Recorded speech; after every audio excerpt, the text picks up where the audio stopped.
기독교를 단지 그런 기복적인 하나의 신앙으로 여기고 있다는 것에 경계하는 말입니다. 마치 이런 말입니다. 예수 그리스도를 믿으면 당신은 타워 팰리스에 살게 될 것입니다. 예수 그리스도를 믿으면 당신의 인생은 행복이 가득한 탄탄대로를 달리게 될 것입니다. 아마 이 얘기를 듣는 여러분은 비웃는 분이 계실지 모르겠습니다. 그런데 의외로 기독교를 이런 것으로 오해하는 분들이 상당수 있다는 사실입니다. 여러분, 예수 그리스도를 믿어도 가난할 수 있습니까? 여러분, 전혀 아닙니까? 예수 그리스도를 믿으면 실패할 수 있습니까? 성공할 수 있습니까? 라고 물어봤어야 될 것 같습니다. 기독교인은 지질이 가난하게 살아야 한다는 말이 결코 아닙니다. 극단적인 어떤 금욕주의를 쫓으라는 말도 아닙니다. 우리는 복음이 주는 메시지가 무엇인지를 아는 것이 필요합니다. 다른 말로 표현하면 하나님을 알아가는 것이 필요하다는 겁니다.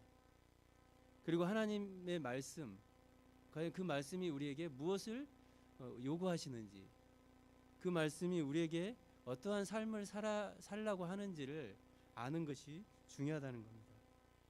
여러분, 오늘 본문은 예수님께서 자라나신 곳 나사렛에 다시 돌아오셔서 일어난 일들을 기록하고 있습니다. 예수님이 안식일에 늘 하시던 대로 회당에 들어가서 성경을 읽으셨습니다.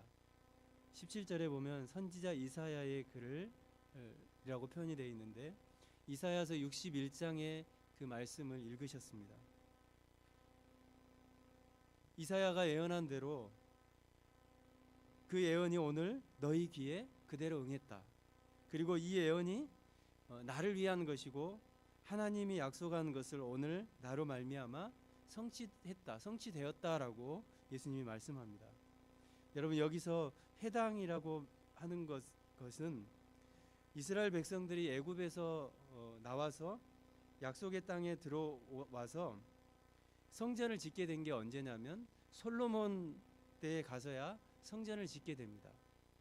성전을 짓기 전에는 이동할 수 있는 그 성막을 늘 짓게 됐는데 그 성막에서 제사를 드렸습니다. 그런데 성전을 짓고 나서는 그 성전에서 제사를 드리게 됐습니다. 다시 말하면 이스라엘 종교는 이 성전에서 드리는 하나의 어떤 하나님을 향해 드리는 제사 의식이 중심이 되었습니다. 그 제사를 맡은 제사장의 책임도 그만큼 커졌고 모든 이스라엘의 그 종교적인 하나님을 향한 표현은 이 제사 의식으로 대표됐습니다. 그런데 그 이스라엘마저도 어떻게 됐습니까? 영원할 것 같았던 그 이스라엘도 결국 멸망했습니다. 그리고 그 성전마저도 파괴되고 말았습니다. 그리고 하나님을 자유롭게 섬길 수 있었던 그 시대마저도 바벨론이라는 나라가 침략해서 다 포로로 잡혀가는, 그래서 더 이상 하나님을 자유롭게 섬길 수 없는 시대가 되어버렸습니다. 바로 그때 이스라엘 백성들이 자신들이 그동안 그 조상 대대로 내려왔던 그 하나님을 섬기는 일, 그 종교를 유지하기 위해 자신들의 민족성, 대대로 흘러내려왔던 그 민족성을 유지하기 위해 만든 것이 무엇이었냐면 바로 회당이라는 것입니다. 성전이 없어지고 자신들의 그 하나님을 향한 그 예배, 즉 제사를 유지하기 위해서 만든 것이 바로 회당이었다는 것입니다. 그런데 이런 제사 제도가 여러 가지 여건에 의해서 잘 이루어지지 못했습니다. 뭐 정치적인 이유도 있었고 또 사회적인 여러 가지 이유 때문에 하나님 앞에 제사 드리는 것들이 잘 이루어지지 못했습니다. 그러면서 그 이스라엘 사람들이 제사 의식을 다른 형태로 바꾼 게 뭐냐면 율법을 행하는, 율법을 가르치고 지키는 일에 매진하게 됩니다. 여러분 신약 성경을 보면 그 율법사도 나오고요, 또 바리새인, 서기관, 많은 사람들이 나오잖아요. 다 이 사람들의 공통점이 뭐냐면 하나님의 율법에 대해서 연구하고 율법을 지키는 그런 율법사들이었습니다. 여러분 그런데 예수님께서 오늘 그 회당에서 이사야 61장을 펴서 진짜 구원자 메시아가 나타나 자유를 주실 것이고 이스라엘에게 참된 그 해방을 허락하실 것이라는 그 예언의 말씀을 읽게 됩니다. 그리고 그 예언의 말씀이 바로 너희들 눈앞에 있는 나를 통해 이루어졌다, 그렇게 선언하시는 거예요. 여러분 이 이야기를 들은 당시 그 율법을 잘 알고 있던 이 율법사들에게는 어떻게 들렸을까요? 당연히 받아들일 수 없는 일입니다. 여러분 당시에 이 나사렛은 굉장히 한적한 시골 동네였다면 가버나움은 굉장히 크고 화려한 도시였습니다. 가버나움에서 예수님께서 많은 기적을 행하셨잖아요.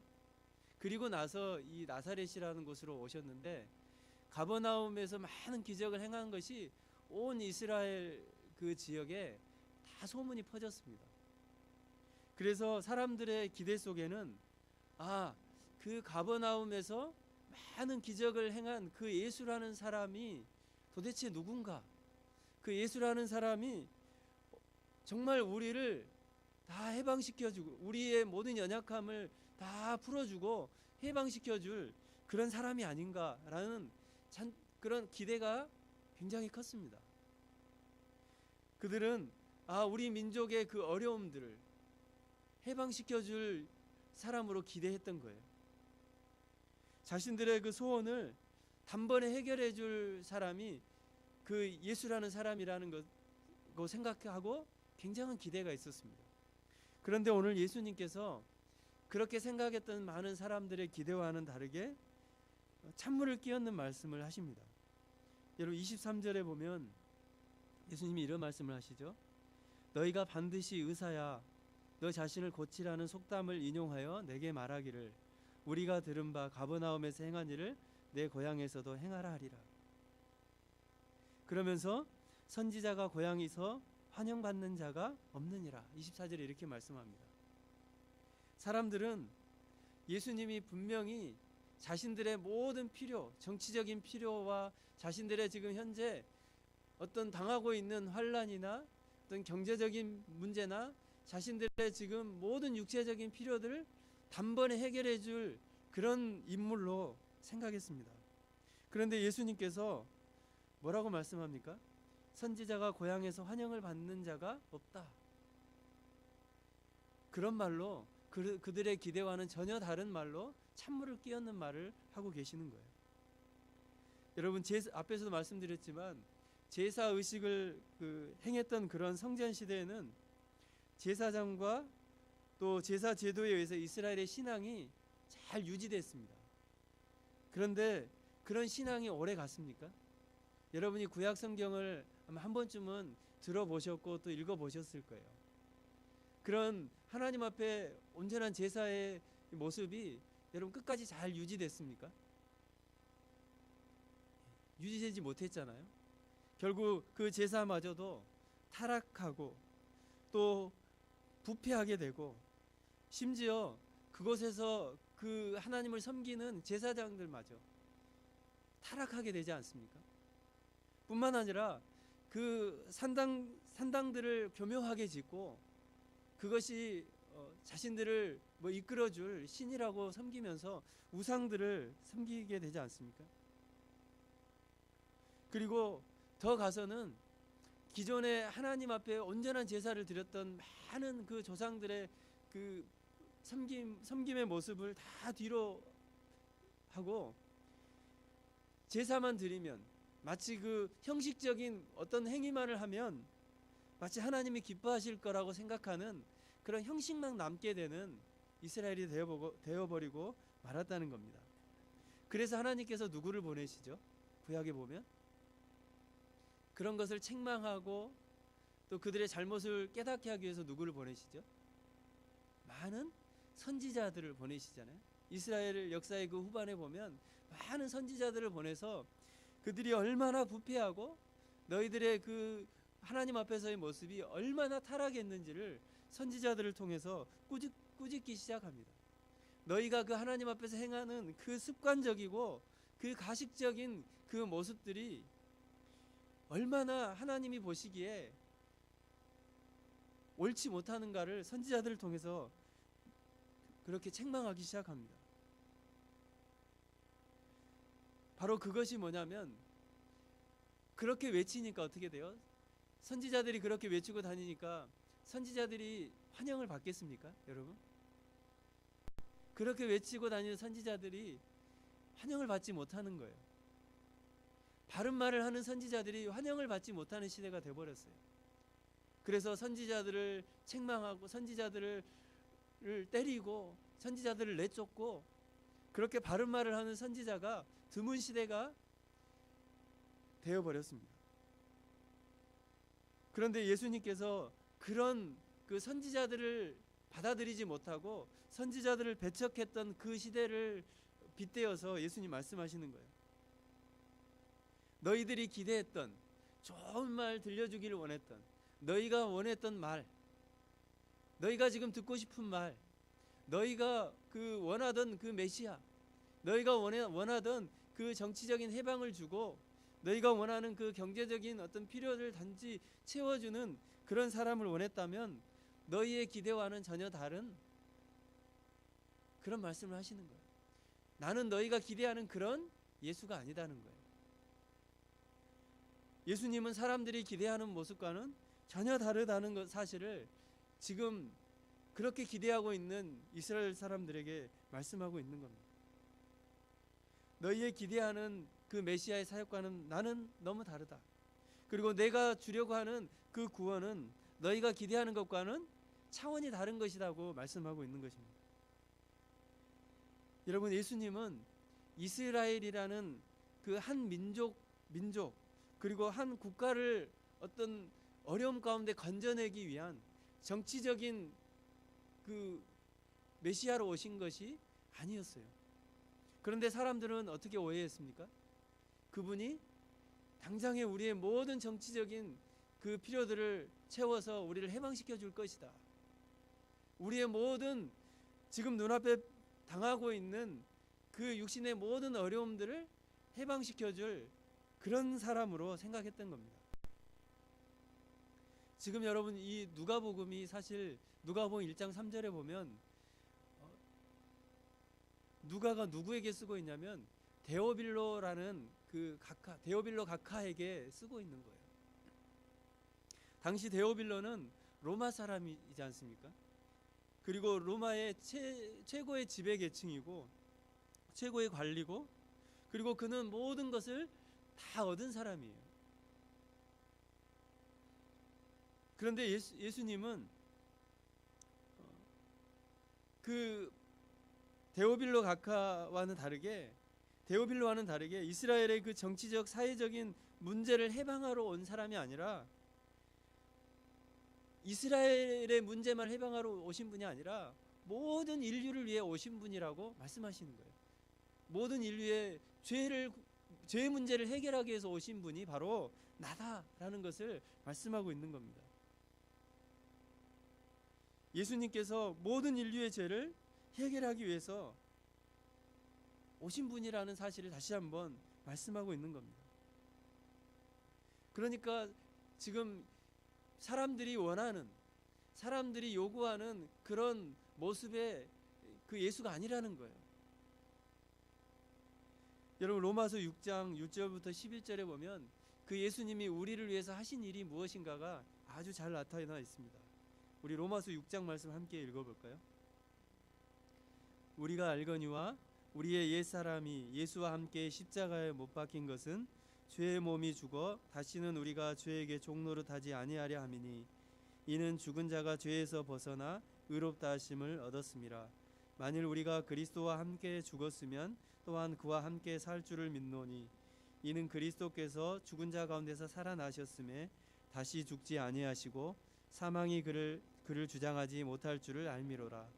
그가 죽으심은 죄에 대하여 단번에 죽으심이요 그가 살아계심은 하나님께 대하여 살아계심이니 이와 같이 너희도 너희 자신을 죄에 대하여는 죽은 자요 그리스도 예수 안에서 하나님께 대하여는 살아있는 자로 여길지어다. 여러분, 예수님께서 이 땅에 오셔서 하신 일은 정치적인 해방, 어떤 물질적인 어떤 필요를 채우기 위해서 오신 것이 아니라 모든 죄의 문제를 해결하기 위해서 오셨다고 분명하게 말씀하고 계신 겁니다. 당시에 모든 사람들이 요구했던 그 문제를 위해서가 아니라 온 인류를 구원하기 위해, 죄로부터 구원하기 위해 오신 분이 바로 예수 그리스도라는 사실을 다시 한번 말씀하고 있는 것입니다. 바로 예수님은 모든 인류, 이스라엘뿐만 아니라 이 모든 세상의 인류 한 사람 한 사람의 그 죄의 문제를 해결하시고 진정한 자유가 무엇이고, 그리고 인간이 누려야 할 참된 그 풍성한 행복이 무엇인지를, 풍성한 삶이 무엇인지를 깨닫게 하시기 위해서, 그 사실을 알려주기 위해서 오신 분이 예수 그리스도라는 사실을 다시 한번 선언하고 계신 겁니다. 여러분, 우리는 이 땅을 살아가면서요,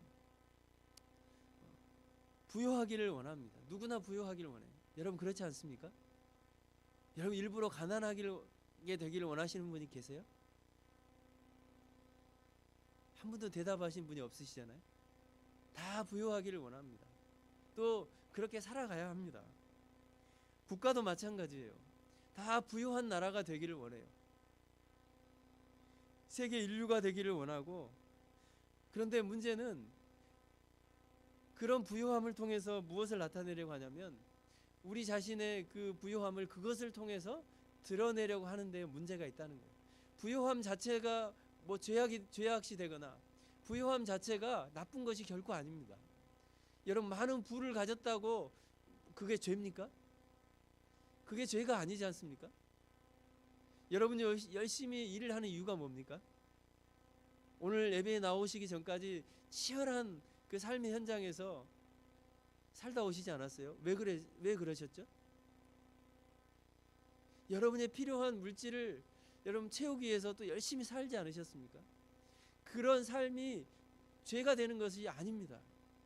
하나님이 우리에게 주신 여러 가지 그 능력들을 통해서 우리는 이 땅에서 열심히 일을 하고 그 일을 함을 통해서 우리에게 하나님이 주시는 그 풍족함을, 물질의 풍족함을 누려야 합니다. 그런데 문제는 뭡니까?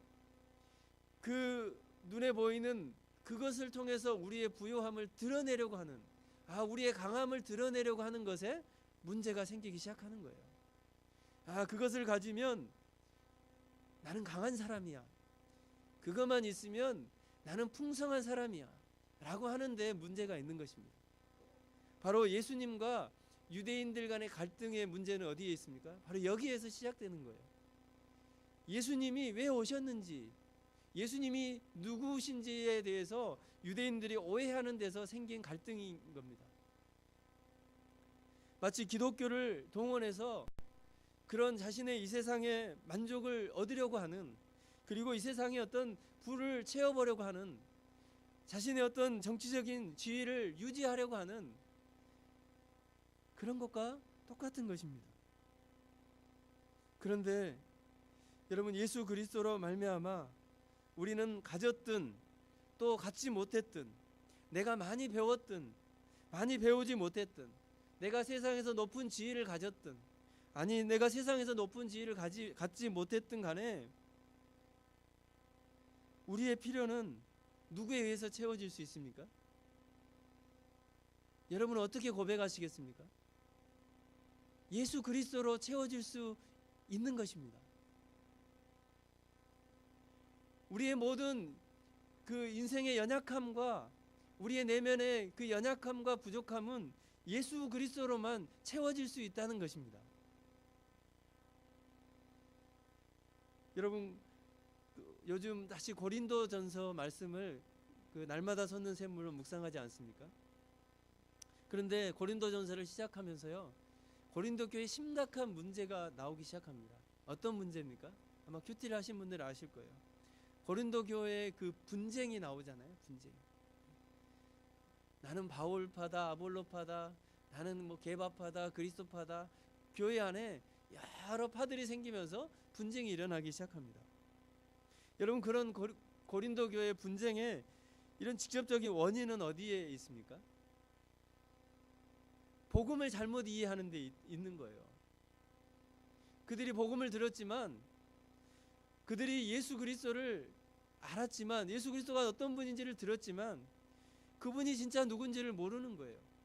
그래서 교회 안에 더 지혜로운 자들 똘똘 뭉치고, 더 능력 있는 자들을 찾아서 똘똘 뭉치고, 더 부요한 자들끼리 모여서 그 부요함을 드러내려고 애를 쓰는 거예요. 그래서 교회 안에 지혜롭지 못한, 세상에 배우지 못한 자들이 들어올 수 있습니까? 없습니까? 그런 교회에 들어오지 못하는 거예요. 세상에 높은 지위를 갖지 못하는 자들이 들어올 수 있습니까? 없습니까? 들어오지 못하는 거예요. 세상의 물질을 갖지 못하는 가난한 자들이 교회에 들어올 수 있습니까? 없습니까? 그 고린도 교회 안에 들어올 수 없는 거예요. 오직 더 지혜로운 자들, 능력 있는 자들, 부한 자들만 교회 안에 가득하고 자기들끼리 잘났다고 그렇게 소리치를 치는 겁니다. 그런데 하나님은 전혀 그거와는 다른 말씀을 하시는 거예요. 여러분, 고린도전서 1장 27절과 28절 말씀을 함께 읽어보겠습니다. 그러나 하나님께서 세상의 미련한 것들을 택하사 지혜 있는 자들을 부끄럽게 하려 하시고, 세상의 약한 것들을 택하사 강한 것들을 부끄럽게 하려 하시며, 하나님께서 세상의 천한 것들과 멸시받는 것들과 없는 것들을 택하사 있는 것들을 폐하려 하시나니. 사람들이 생각하는 것과는 전혀 다르다는 거예요. 여러분, 교회는 어떤 곳이 되어야 합니까? 누구나 들어와야 되지 않습니까? 복음 안에는 차별이 없다고 말씀하지 않습니까? 여러분, 이 누가복음은 바울이 지금 데오빌로 각하에게 편지를 씁니다. 그러면서 그에게 이런 질문을 던지는 거예요. 당신은 정말 인생을 살 만큼 살아봤습니다. 세상에서 당신은 모든 것을 가지고 누리고 있습니다. 그런데 당신이 가지고 있는 그런 것들이 당신에게 정말 그 행복을 줍니까? 당신을 만족해 합니까? 당신에게 진정한 그 평화와 만족을 주고 있습니까? 라고 질문하고 있는 겁니다. 여러분, 오늘 어쩌면 이 누가가 우리에게 이런 질문을 하고 있는지 모릅니다. 여러분은 정말 그런 평안을 누리고 계십니까? 아니, 갖지 못하고 있을지라도 평안을 누리고 계십니까? 아니, 지금 뭔가 실패 속에서 기쁨을 누리고 계십니까? 세상 사람들과 비교해서 내가 정말 너무너무 연약해 보인 그런 상황에서도 여러분, 감사함이 넘치고 있습니까? 여러분, 그런데 주님이 우리에게 뭐라고 말씀하십니까? 빌립보서 4장 4절부터 7절에 우리가 잘 아는 말씀이잖아요. 한번 같이 읽어보겠습니다. 주 안에서 항상 기뻐하라. 내가 다시 말하노니 기뻐하라. 너희 관용을 모든 사람에게 알게 하라. 주께서 가까우시니라. 아무것도 염려하지 말고 다만 모든 일에 기도와 간구로 너희 구할 것을 감사함으로 하나님께 아뢰라. 그리하면 모든 지각에 뛰어난 하나님의 평강이 그리스도 예수 안에서 너희 마음과 생각을 지키시리라. 뭐 하라고 말합니까? 항상 기뻐하라. 기뻐하고 계십니까? 그리고 관용을 베풀어라. 그리고 감사해라. 그리고 하나님의 평강이 너희 마음을 주장케 하라. 여러분, 지금 어쩌면 누가는 이 데오빌로 각하에게 이런 질문을 하는 거예요. 당신 정말 기쁩니까? 당신 정말 행복합니까? 당신 정말 감사합니까? 당신 정말 당신 안에 모든 것을 누리고 높은 지위에 있지만 당신 안에 정말 평안이 있습니까? 라고 묻는 겁니다. 여러분 한번 옆에 분들 한번 보시겠어요? 질문해 보시겠습니까? 당신에게 기쁨이 있습니까? 당신에게 평강이 있습니까? 당신에게 지금 감사가 있습니까? 아마 웃고 계시지만 아마 이 가운데 많은 분들은 정말 여러 가지 나에게 주어진 조건, 문제들 때문에 아마 오늘 이 밤에도 돌아가면 잠을 못 잘 정도로 고민 가운데 계신 분도 계실 거예요. 정말 고통 가운데 정말 두 발을 어떻게 뻗고 주무시지 못하는 분도 계실 겁니다. 내가 언제 평안을 누렸는지 모르고 아마 살고 계신 분도 계실 거예요. 그 평안을 누린 적이 내가 언제지? 내가 한번 마음껏 기쁘게 웃어본 적이 언제지? 내가 마음껏 내 마음으로 감사해 본 적이 언제지라고 그렇게 살아오신 분이 아마 분명히 계실 겁니다. 제가 언젠가 이제 신학교를 가고 없는 돈을 해서 전세를 얻게 됐어요. 전세집을 이제 결혼해서 살게 됐는데 그 집이 어느 날 갑자기 좀 문제가 생겼습니다.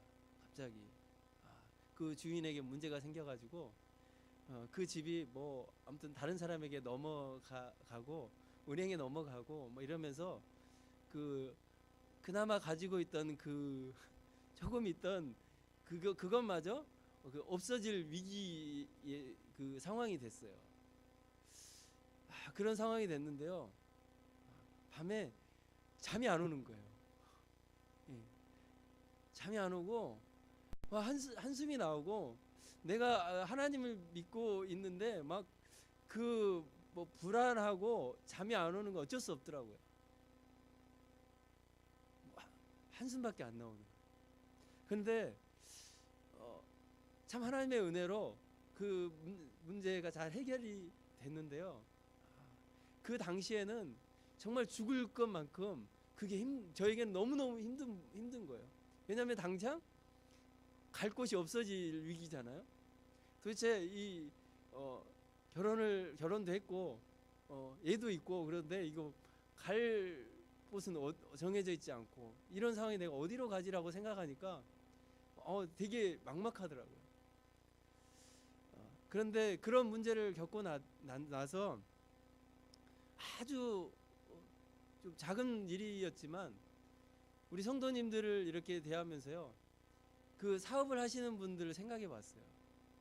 사업을 하시는 분들은 그 돈이 이렇게 조금 오가는 게 아니고 거액이 오가잖아요.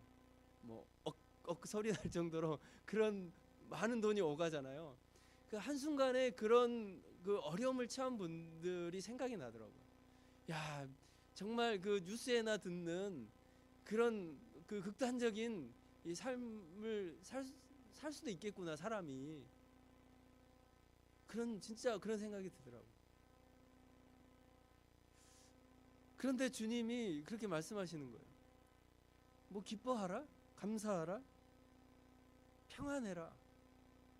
근데 그런 상황에서 어떻게 그렇게 할 수 있을까? 그런데 성경에서는 우리에게 답을 말씀해 줍니다. 그런 상황에서는 못합니다. 그런 상황을 보면 도저히 할 수 없습니다. 그런데 어떤 사람만이 그런 걸 할 수 있을까요?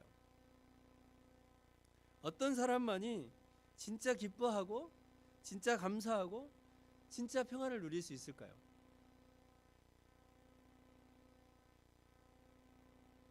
여러분, 어떤 사람이 할 수 있을까요?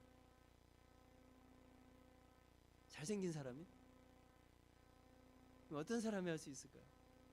답은 예수를 소유한 사람입니다. 예수 그리스도를 소유한 사람만이 이런 감사를 할 수 있고 기뻐할 수 있고 평안을 누릴 수 있다는 사실입니다. 이게 바로 예수를 소유한 자가 누리는 풍성함 아닐까요? 여러분 안에 예수님이 거하십니까? 그렇다면 여러분 안에도 기쁨이 있습니까? 감사가 있습니까? 아니, 문제가 해결되지 않을지라도 저는 예수 그리스도를 가진 자에게 이런 기쁨이 있기를 원합니다. 여러분 안에 이런 평강이 넘치기를 원합니다. 우리 모든 성도님들 안에 이런 기쁨과 감사와 평강이 넘치기를 간절히 소망합니다. 이것은 세상이 줄 수 없는 거예요. 그 문제 속에서 그 문제가 해결됐다고 얻어지는 것이 결코 아닙니다.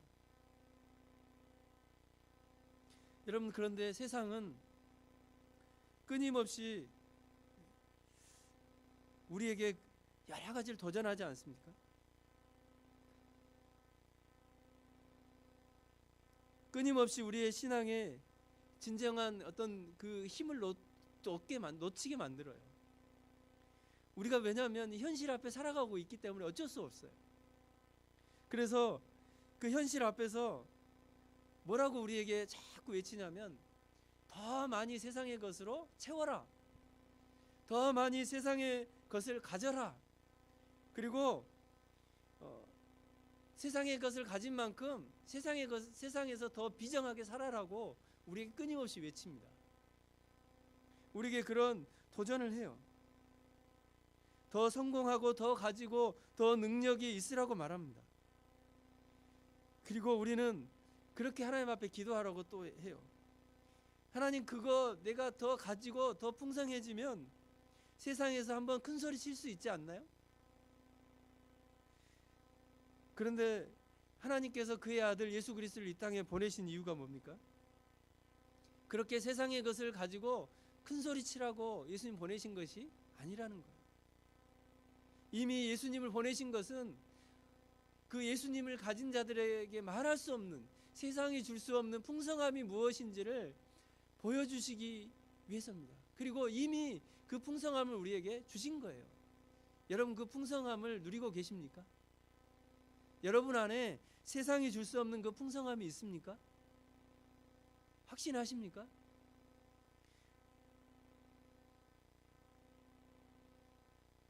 여러분, 그래서 우리는 어쩌면 이렇게 기도하기보다요, 하나님, 저에게 지금 부족한 거, 돈이 얼마 부족한데 이거 채워주세요. 우리 아들 이제 고3이고 시험 봅니다. 우리 딸 시험 봅니다. 그 합격시켜 주세요. 하나님, 수능 시험 평소보다 더 잘 보게 해주세요. 아마 이렇게 기도할 겁니다. 그런데 여러분, 수능에서 평소의 실력보다 더 잘 보면 좋겠지만 우리는 사실 그런 기도보다 하나님, 어쩌면 수험생들에게도 필요한 기도가 이런 기도가 아닐까요? 하나님, 노력한 만큼 실력, 그가 가지고 있는, 우리 아들 딸이 가지고 있는 실력만큼 그 실력을 제대로 발휘하게 해주세요. 여러분, 최근에 총신 신대원에 어느 그 총회 한 노회에서 이런 걸 올렸어요. 여학생들을 총회 신대원에 입학시켜서는 안 된다. 그래서 여학생들이 들고 일어났습니다. 그 이유가 뭐냐고 들어봤더니 이런 겁니다. 여학생들이 들어가면 남학생들이 들어갈 수 없기 때문이다. 목사 안수를 받는 남학생들이 들어가야 되는데 목사 안수를 안 받는 여학생들이 들어가니까 목사 안수를 받아야 될 남학생들이 공부를 못한다. 근데 여러분, 이게 무슨 말인가요? 아니, 정당하게 시험을 보고, 저는 그런 생각이 들었어요. 정당하게 시험을 다 보고 들어가는 거잖아요. 그런데 누구 때문에 내가 못 들어간다라고 말하는 것이 말이 될까요? 저는 굉장히 그런 얘기를 하는 분들이 참 궁금했습니다. 여러분, 똑같은 기회가 주어졌다면 그만큼 노력하고 정말 뼈를 깎는 노력을 하는 사람은 또 합격되지 않을까요? 자기 실력을 발휘하면? 그런데 자기가 못 들어간 것이 마치 다른 사람들 때문이라고 말하는 것은 너무 자기 중심적인 거 아닙니까? 어쩌면 그런 기도 아닌가요?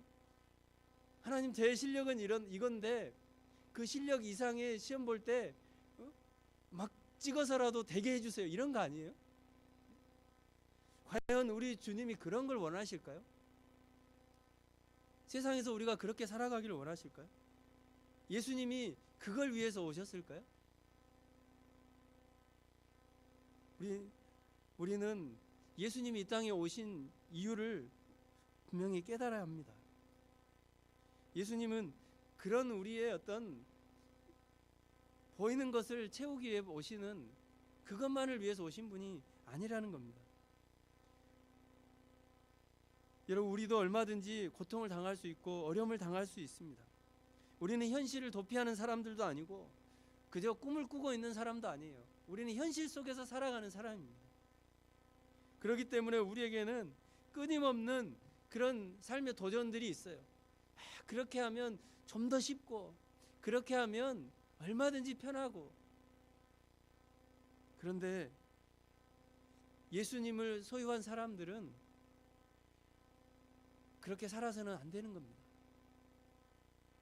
우리는 좀 더 더딜지라도 하나님의 약속을 따라 사는 자들이에요. 그리고 하나님이 주신 힘으로 사는 사람들이에요. 억지로 세상의 것을 추구하고 그것으로 우리를 드러내려고 하는 자들이 아니라는 겁니다. 여러분, 예수 그리스도를 우리는 다 소유한 자들입니다. 바로 예수님을 소유했다는 것은 우리는 이미 그 풍성함을 가진 자들이라는 거예요. 예수님께서 그런 소유함, 풍성함을 주신 이유는 그런 우리 안에 있는 기쁨과 감사와 간용을, 그런 모든 것들을 우리만 누릴 것이 아니라 그 풍성함을 또 어떻게 합니까? 누리지 못하는 자들에게 그 풍성함을 나눠줘야 할 자들로 또 부르셨습니다. 여러분, 누가는 어쩌면 데오빌로에게 이런 질문을 하고 있는지 모릅니다. 각하, 당신의 인생을 돌아보시고 당신이 가진 것이 아무것도 아니라는 것을 당신이 이제 아셨을 텐데, 이제 당신의 인생에서 진짜 풍성한 삶이 어디에 있는지 선택하십시오 라는 질문을 하고 있는지 모릅니다. 여러분, 오늘 우리에게 이런 질문을 던져보기를 원합니다. 정말 내가 예수 그리스도를 내가 모시고 그렇게 살아가고 있는데 내 안에 정말 기쁨이 있고 평강이 있고 감사가 넘치고 있는지, 누구로 인해서요? 그 예수 그리스도로 인해서 내 안에 그렇게 살아가고 있는지, 그런 풍성함이 내 안에 있는지 다시 한번 질문을 던져보기를 원합니다. 아니면 오늘 예수님께서 이 책망하시는 이 유대인들과 같이 예수님의 오심을 잘못 이해하고 있는 많은 사람들처럼 그저 예수님을 내가 그렇게 오해하고 있질 않은지, 여러분 안에 정말 예수님을 통해 날마다 상황이 어떠하든지 간에 기쁨이 넘치시기를 주님의 이름으로 축원합니다. 감사가 넘치기를 축원합니다. 그리고 평강이 넘치기를 축원합니다. 이것을 누리고 살아가는 것이 우리 그리스도인들의 가장 큰 특권이에요. 특권. 여러분, 세상이 알 수 없는 이 기쁨을 누린다는 것 특권 아닙니까? 이 특권을 여러분 마음껏 누리시고, 그리고 이 특권을 또 다른 사람들에게 알려주는 저와 여러분 되기를 간절히 소망합니다. 우리 함께 이 시간 찬양하고 좀 기도하기를 원합니다. 여러분, 모든 상황 속에서 주님을 찬양하길 원합니까? 여러분의 마음이 누구에게 확정되었습니까? 여러분, 우리는 이미 예수님을 소유한 자들이고 이미 풍성함을 얻은 자들이고 모든 것을 다 얻은 자들입니다. 그런데 우리는 여전히 이 땅에 도전을 받고 살아요. 더 많이 얻어라. 이 땅의 것을 더 많이 얻으면 평안이 있을 것이다. 이 땅의 것을 더 많이 추구하고 더 높은 지위에 올라가면 나에게 기쁨이 있을 것이다, 평강이 있을 것이다 라는 그 교묘함에 우리는 늘 유혹받고 살아갑니다. 그런데 이미 우리는 그것을 다 누린 자들이라는 거예요. 왜요? 우리 안에 그 풍성하신 주님이 계시기 때문에. 우리 이 시간 이 찬양할 때 다시 한번 우리의 마음이 주님께 확정되기를 원하고, 믿음의 눈을 들어 그 풍성하신 그 주님께 우리의 시선을 고정하기를 원하고, 우리의 마음을 드리기를 원합니다. 그리고 그로 인해서 우리에게 말할 수 없는 그 기쁨과 풍성함을 우리의 삶에서 정말 누리기를 원합니다. 그런 우리 모든 성도들이 되기를 간절히 원합니다. 우리 함께 이 시간 이 찬양 함께 하나님 앞에 고백하겠습니다. 모든 상황 속에서 주를 찬양할지